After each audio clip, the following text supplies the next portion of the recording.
Hello ನಮಸ್ಕಾರ, welcome to my mini vlog. ಇದು day 3 ಶುಕಿನ ಸ್ಕೂಲಿಗೆ ಕಳಿಸೋ ದಿನ, 3ನೇ ದಿನ. ಫಸ್ಟ್ ಡೇ ಒಂಥರ ಓಕೆ, ಅವಳು ಹತ್ರ ಪರವಾಗಿಲ್ಲ, ಚೆನ್ನಾಗಿರುತ್ತೆ, ಹೋಗಲಿ ಅವಳು ಅನ್ನೋ ಥರ ನನಗೂ ಫ್ರೀ ಸಿಗುತ್ತೆ ಆ ಥರ ಎಲ್ಲ ಅನ್ನಿಸ್ತಿತ್ತು. ಆ್ಯಂಡ್ ಡೇ ಬೈ ಡೇ ನಾನು ಅವಳನ್ನ ಮಿಸ್ ಮಾಡ್ಕೊಳಕ್ಕೆ ಶುರು ಮಾಡ್ತಾಯಿದ್ದೀನಿ. ಆ್ಯಂಡ್ ಅವಳ ಜೊತೆ ಇರ್ತಾ ಇದ್ದಿದ್ದು ನನಗೆ ಯಾವಾಗ 12:30 ಆಗಿ 1 o'clock ವ್ಯಾನ್ ಬರೋಷ್ಟರಲ್ಲಿ ಮನೆ ಹತ್ರ ಹಾಗೆ ಅವಳು ನಮ್ಮ ಮಗು ಯಾವಾಗ ನಮ್ಮ ಹತ್ರ ಬರ್ತಾಳೆ ಅಂತ ಅಂದ್ಬಿಟ್ಟು ನಾನು ಅವರಪ್ಪ ಕಾಯ್ತಾನೆ ಇರ್ತೀವಿ 12:30 ಆಗೋಕ್ಕೆ, ವ್ಯಾನ್ ಬರೋಕ್ಕೆ. ಆಚೆ ಇನ್ನೇನು ಒಂದು 15 ಮಿನಿಟ್ಸ್ ತನಕ ಆಚೆನೇ ವೆಯ್ಟ್ ಮಾಡ್ತಿರ್ತೀವಿ. ನಮ್ಮ ಮನೆ ಹತ್ರನೇ ಬಿಡುತ್ತೆ ವ್ಯಾನ್, ಆದರೂ ಕೂಡ ನಮಗೆ ಸಮಾಧಾನ ಇಲ್ಲ.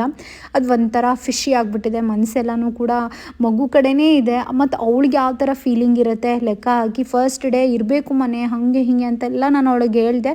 ಬಟ್ ಇವಾಗ ನನಗೆ ಕಷ್ಟ ಆಗ್ತಿದೆಯಲ್ಲ, ಅದು ಆ ಫೀಲಿಂಗ್ ಹೆಂಗೆ ಅಂತಂದರೆ ಅದು ನಮ್ಮ ಮೈಂಡಿಂದ ಬರೋದಲ್ಲ, ಕರಳು ಸಂಬಂಧ ಅಂತ ಹೇಳ್ತಾರಲ್ಲ, ಅದು ಎಷ್ಟು ಟ್ರೂ ಅಂತ ಇವಾಗ ಅನಿಸುತ್ತೆ ನನಗೆ.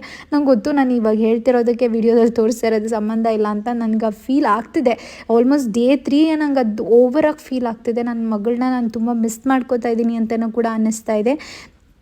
ನಿಮಗೂ ಕೂಡ ಇದೇ ಥರ ಆಗ್ತಿದೆಯಾ? ಫಸ್ಟ್ ಟೈಮ್ ಸ್ಕೂಲಿಗೆ ಕಳಿಸಿದಾಗ ನಿಮ್ಗೆ ಹೇಗೆ ಅನ್ನಿಸ್ತು ಆ್ಯಂಡ್ ಇದನ್ನು ಹೇಗೆ ಓವರ್ಕಮ್ ಮಾಡಿದ್ರಿ ಅಂತೇಳಿ ನನಗೂ ಕೂಡ ಸ್ವಲ್ಪ ಟಿಪ್ಸನ್ನು ಕೊಡಿ ಗೈಸ್, ಓಕೆನಾ?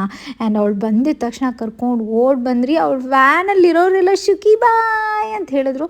ಅವಳು ಫುಲ್ ಹ್ಯಾಪಿ ಫೀಲಿಂಗು. ಮತ್ತೊಂದು ವಿಡಿಯೋದಲ್ಲಿ ಸಿಗ್ತೀನಿ. ಅಂಟಿಲ್ ದೆನ್ ಬಾಯ್.